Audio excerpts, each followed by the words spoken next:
حدیث نبوی صلی اللہ علیہ وآلہ وسلم۔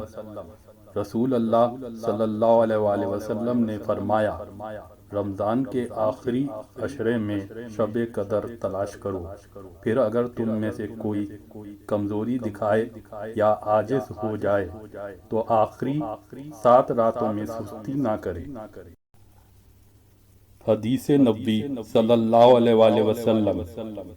حضرت عائشہ رضی اللہ تعالی عنہا سے روایت ہے کہ میں نے رسول اللہ صلی اللہ علیہ وآلہ وسلم سے عرض کیا کہ مجھے بتائیں کہ اگر مجھے معلوم ہو جائے کہ کون سی رات شب قدر ہے تو میں اس رات اللہ سے کیا عرض کروں اور کیا دعا مانگوں۔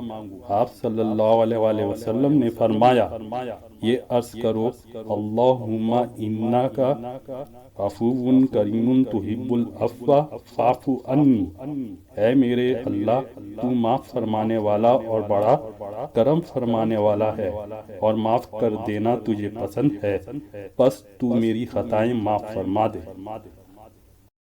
پیارے دوستوں، ایسی احادیث سننے کے لیے چینل کو لائک اور سبسکرائب ضرور کریں اور بیل آئیکن کو بھی ضرور دبائیں تاکہ آپ آئندہ مزید احادیث کی ویڈیو دیکھ سکیں اور دوستوں سے بھی ضرور شیئر کریں۔